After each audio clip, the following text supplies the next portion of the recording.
목걸이, 모파상. 그녀는 예쁘고 매력적인 아가씨였으나 운명의 장난으로 월급쟁이 집안에서 태어났다.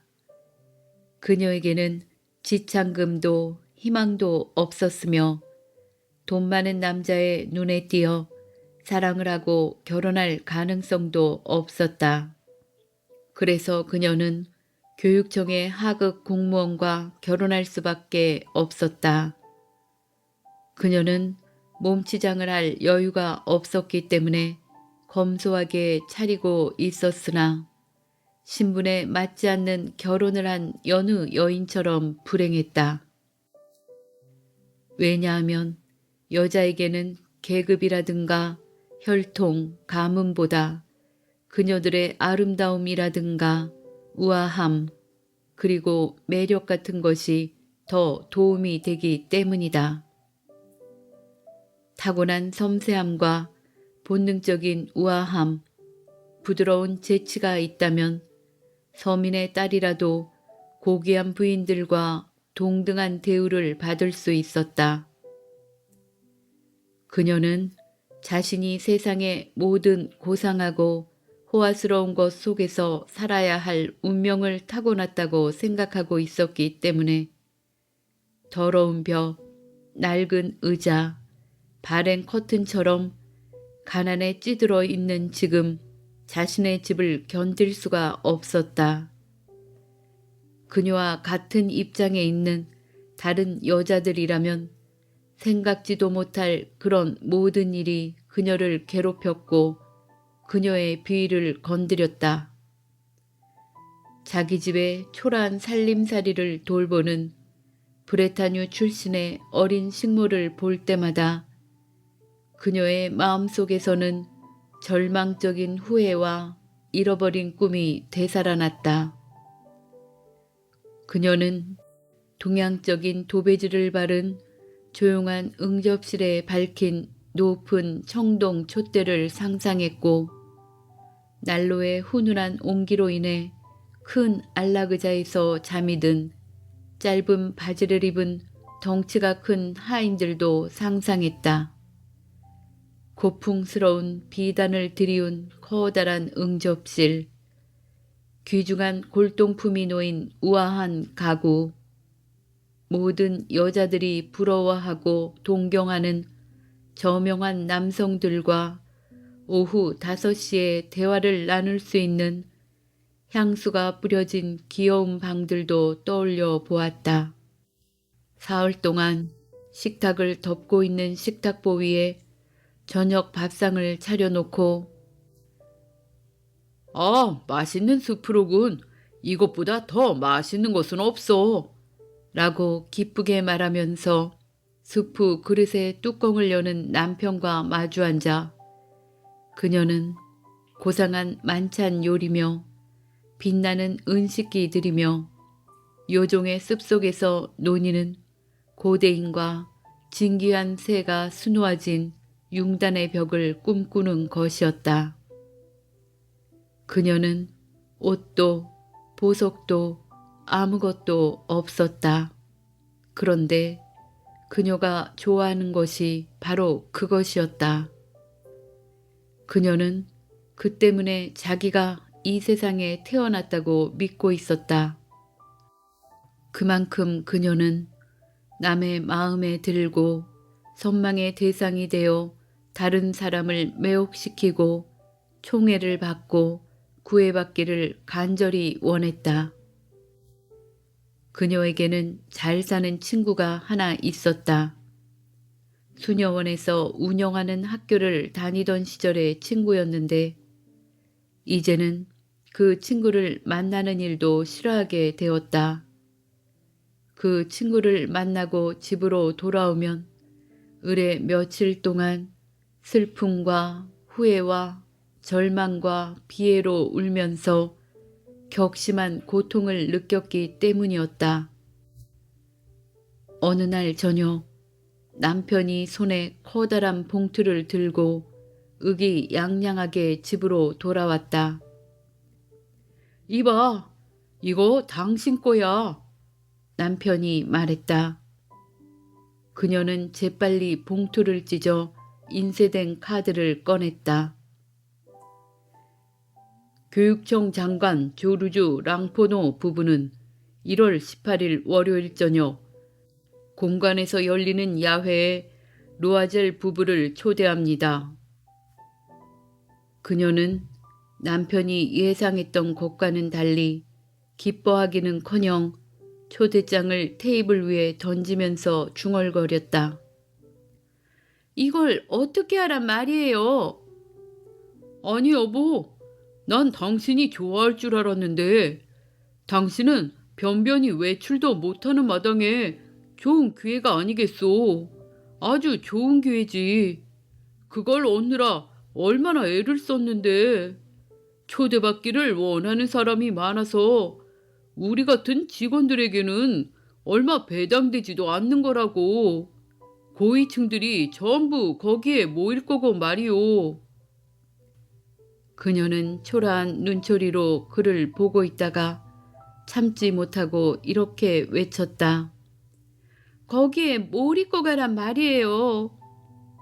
그는 미처 그 생각은 못했었다. 그래서 그는 말을 더듬거리며 이렇게 말했다. 왜? 극장에 입고 갔던 옷 있지 않소? 참 잘 어울리던데 내 보기에는. 그는 아내가 울고 있는 것을 보고는 어이가 없고 당황해서 입을 다물었다. 구슬 같은 눈물이 두 방울 두 눈끝에서 양쪽 입 언저리로 천천히 흘러내리고 있었다. 그는 더듬거리며 말했다. 뭐가 문제인 거요? 응? 뭐가 문제인데? 그러나 그녀는 괴로움을 억제하고 젖은 두 볼을 닦으면서 침착한 목소리로 조용하게 대답했다. 아무것도 아니에요. 다만 옷이 없어서 거기에 못 가요. 친구 중에 옆에 내가 나보다 좀 낮게 옷을 걸칠 수 있는 사람한테나 초대장을 주세요. 그는 실망해서 다시 말했다. 여보, 마틸다. 다른 때에도 입을 수 있는 적당한 옷을 마련하려면 얼마나 들겠소? 아주 수수한 것으로 말이야. 그녀는 잠시 생각했다. 검소한 월급쟁이 남편이 놀라지 않을 만큼의 적당한 가격을 속으로 계산한 다음 거절하지 않고 들어줄 수 있는 금액과 드레스의 가격을 어림잡아 보는 것이었다. 마침내 그녀가 머뭇거리며 대답했다. 정확히는 모르겠지만 400프랑 정도 있으면 어떻게 될 것 같아요. 남편은 안색이 변했다. 그는 오는 여름에 엽총을 사서 일요일에 같이 사냥을 다니는 친구들과 낭테르 벌판으로 사냥을 가려고 꼭 그만큼의 돈을 저축해 두었기 때문이었다. 그래도 그는 대답했다. 좋아, 400프랑 줄이다. 되도록 예쁜 것으로 해요. 무도의 날이 가까워졌다. 그런데 루아젤 부인은 슬프고 불안한 데다 초조해 보이기까지 했다. 드레스가 준비되었는데도 말이다. 어느 날 저녁 남편이 그녀에게 말했다. 왜 그러는 거지? 사흘 전부터 당신 참 이상해. 그녀가 대답했다. 장신구가 없어서 걱정이에요. 보석 하나 없고 몸에 지닐 것이라곤 하나도 없어요. 내가 초라해 보일 거예요. 연회에 안 가는 편이 더 낫겠어요. 생화를 달고 가는 건 어떨까? 요즘 같은 계절에 꽃을 꽂으면 보기 좋을 텐데 10프랑이면 훌륭한 장미꽃을 두 손에게 살 수 있을 거야. 그녀는 전혀 말을 듣지 않았다. 아니에요. 돈 많은 여자들 틈에서 초라한 모습을 하고 있는 것처럼 창피한 일이 또 어디 있겠어요. 그러자 남편이 외쳤다. 참, 당신 바보요. 포레스티에라는 당신 친구를 찾아가서 보석을 좀 빌려달라고 부탁하면 되지 않소. 그런 부탁을 할 만큼은 친한 처지 아닌가? 그녀는 기뻐 소리를 질렀다. 그러게요. 그 생각을 못했네요. 그 이튿날 그녀는 친구 집에 가서 자신의 걱정거리를 말했다. 포레스티의 부인은 거울이 달린 벽장으로 가서 큰 보석 상자를 꺼내가지고 와서는 그것을 열고 르와젤 부인에게 말했다. 골라봐. 그녀는 먼저 반지를 보았다. 다음에는 진주 목걸이, 금과 보석으로 공을 들여 만든 베네치아 십자가를 보았다. 그녀는 거울 앞에서 그 장신구들을 한 번씩 달아보고 머뭇거렸지만 어떤 것을 할지 마음을 정하지 못했다. 그래서 이렇게 물었다. 또 다른 건 없니? 있고 말고 찾아봐. 어떤 게 내 맘에 들지 모르겠구나. 문득 그녀는 검은 공단으로 만든 상자 속에서 훌륭한 다이아몬드 목걸이를 발견했다. 그녀의 마음이 참을 수 없는 욕망으로 뛰기 시작했다. 그것을 쥐고 있는 손이 떨리기까지 했다. 그녀는 드레스 위에 그것을 걸어보았다.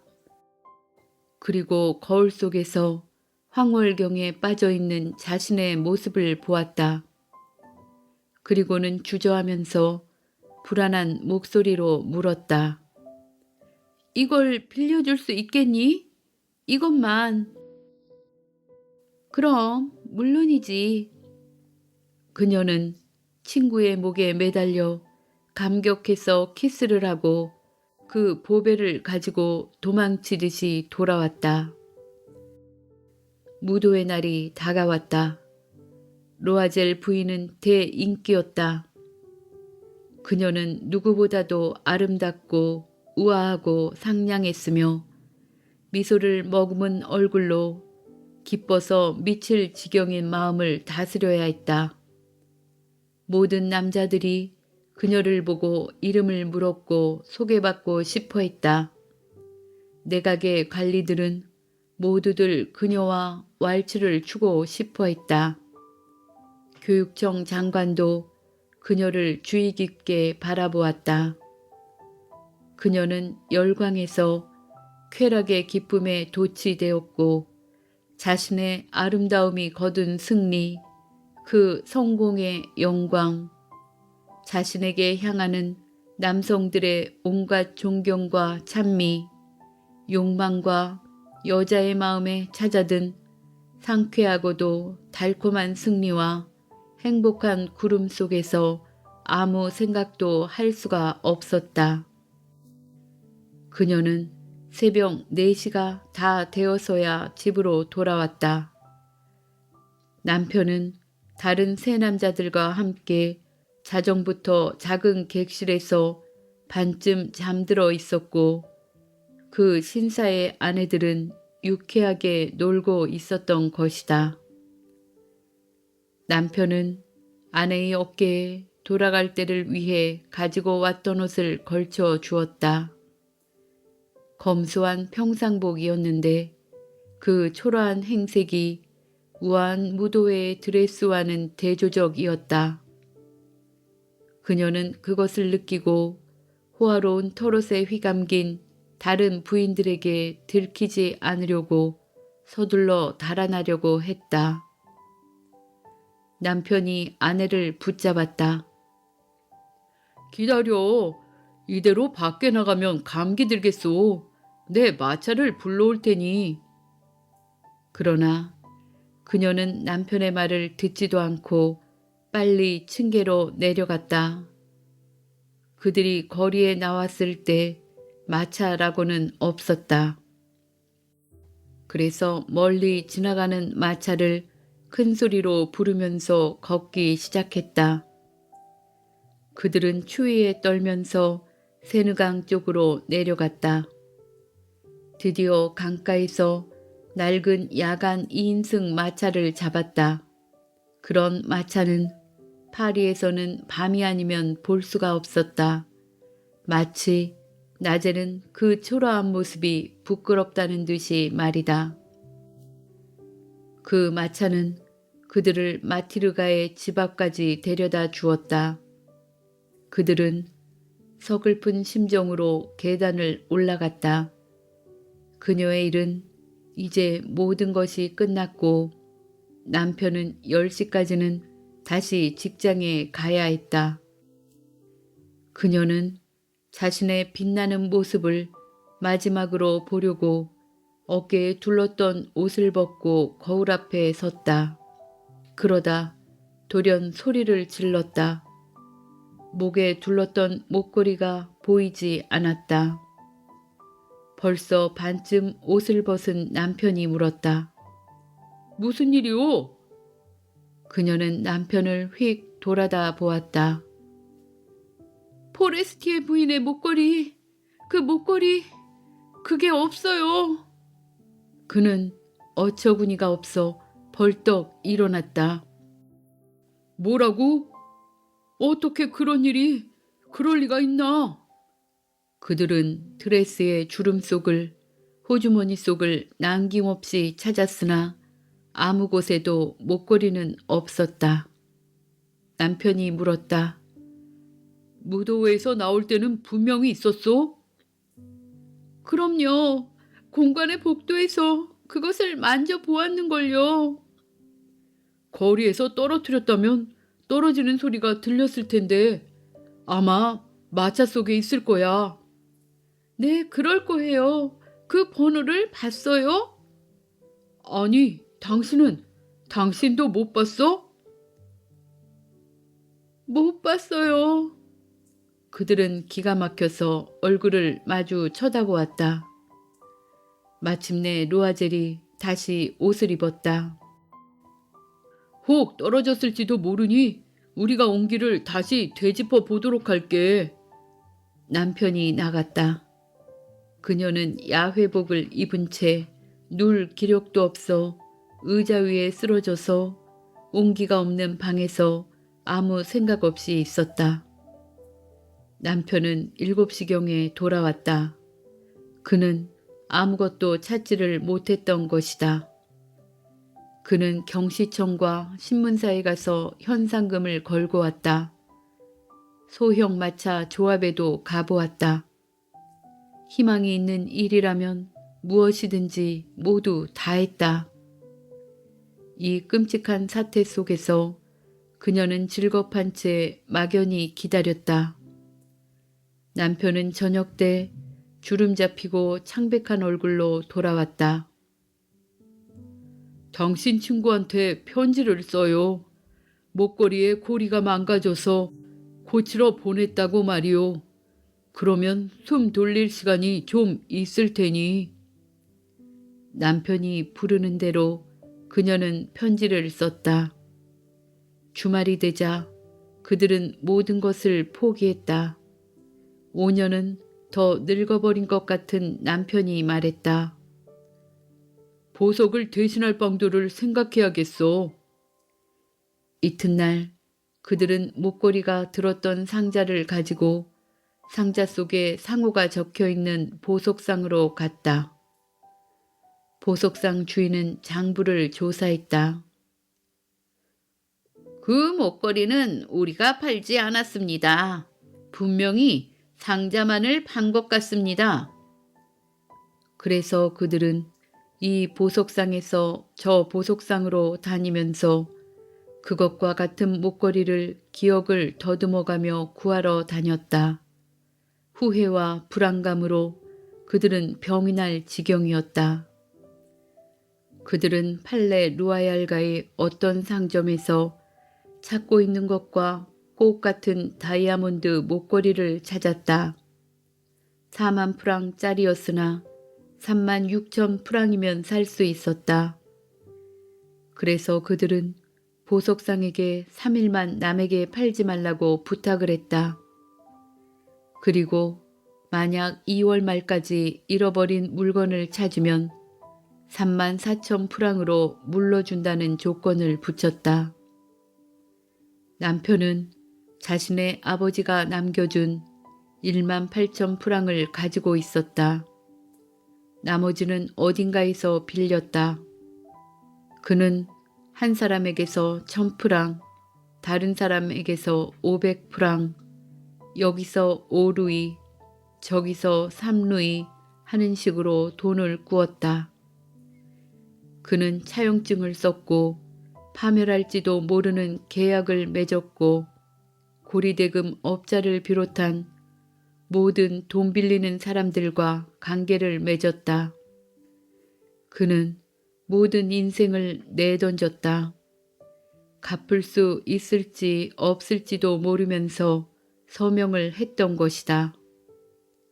미래에 대한 불안, 자신에게 닥친 암울한 불행, 앞으로 겪어야 할 모든 신체적인 부자유, 정신적인 고통에 시달리며 그는 새 목걸이를 가지러 가서 3만 6천 프랑을 보석상의 카운터에 늘어놓았다. 루아젤 부인이 포레스티의 부인에게 그 목걸이를 가지고 갔을 때 포레스티의 부인은 좀 냉정하게 이렇게 말했다. 좀 일찍이 돌려주었어야지. 내가 필요했을지도 모르지 않니? 보석 상자를 열까봐 루아젤 부인은 두려워했지만 그녀의 친구는 상자를 열어보지 않았다. 만약 바꿔치기 했다는 것을 알면 어떻게 생각했을까? 뭐라고 말했을까? 자기를 도둑이라고 생각하지는 않을까? 루아젤 부인은 이제 가난이라는 것이 무엇인지 알게 되었다. 그러나 그녀는 자신의 역할을 영웅적으로 실천에 옮겼다. 그 무서운 빚을 갚아야만 했고 반드시 갚고 말리라 다짐했다. 식모도 내보내고 집을 옮겨 지붕 밑에 골방을 하나 빌렸다. 그녀는 살림살이의 막일과 끔찍하게 하기 싫어했던 부엌일을 배웠다. 기름 낀 그릇이며 냄비 바닥을 닦느라 장밋빛 손톱을 다쳐가며 접시를 씻었다. 더러운 속옷이며 셔츠, 행주를 빨고 그것을 빨랫줄에 널어서 말렸다. 또 매일 아침 쓰레기를 들고 나가버렸고 매 층마다 쉬어가며 물을 길어 올렸다. 가난한 여인 차림으로 팔에 바구니를 걸치고는 과일 가게에도 가고 반찬 가게에도 가고 푸죽간에도 가서 한 푼이라도 아끼려고 값을 깎아가며 악의 다툼을 했다. 매달 어음의 일부를 갱신해서 기일을 연기받고 몇몇 어음들은 갚아나갔다. 남편은 저녁에는 장사꾼의 장부를 정리했고 밤에는 한 페이지에 오수쯤 하는 필사를 가끔 했다. 그러한 생활이 10년 동안 계속되었다. 10년이 지나 그들은 모든 빚을 갚았다. 고리대금 업자의 이자와 함께 쌓였던 이자를 포함해 전부 다 갚아버렸다. 이제는 누아젤 부인은 늙어 보였다.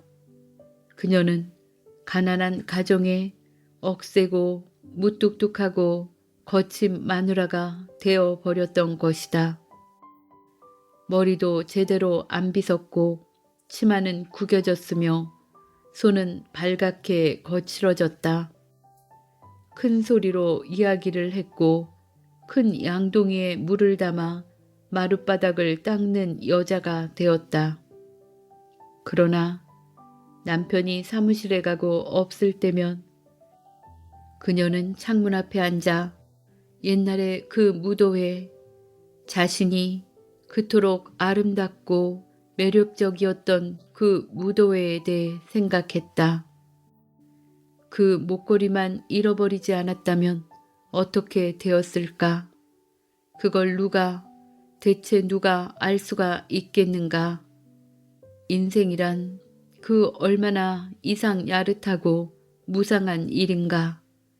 사소한 일로 파멸되기도 하고 되살아나기도 하니 말이다.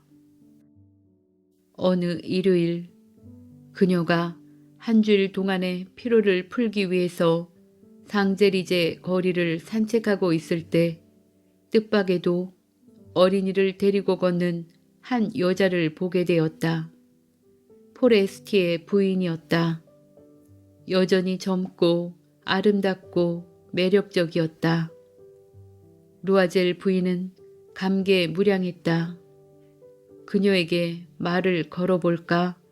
물론이지.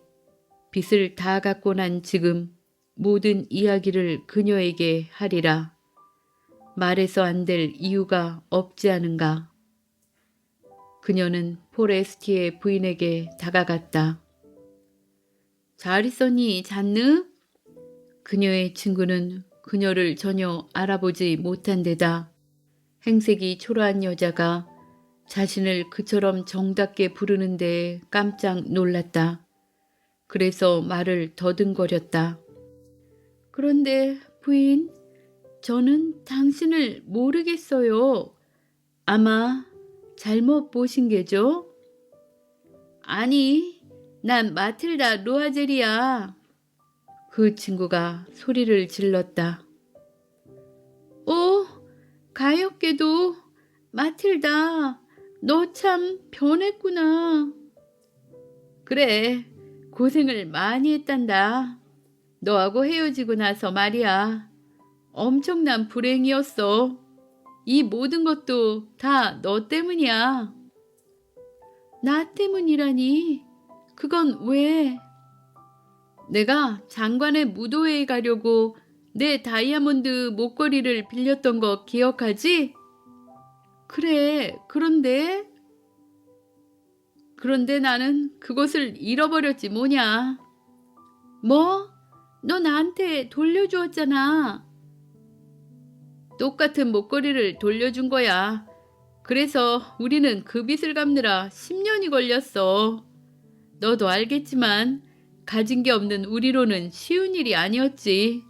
하여간 다 끝나서 이젠 마음이 놓여. 포레스티의 부인은 걸음을 멈추고 서 있었다. 너 내 목걸이를 돌려주려고 다이아몬드 목걸이를 샀다는 거지? 그래, 너는 몰랐지? 그렇지? 정말로 똑같은 것이었거든. 그리고 그녀는 자랑스러움과 순진한 기쁨에 겨워 미소 지었다. 포레스티의 부인은 몹시 감동해서 그녀의 두 손을 꼭 쥐었다. 오, 가엾스 마틸다. 내 것은 가짜였단다. 그건 기껏해야 500프랑밖에는 안 되는 거였는데.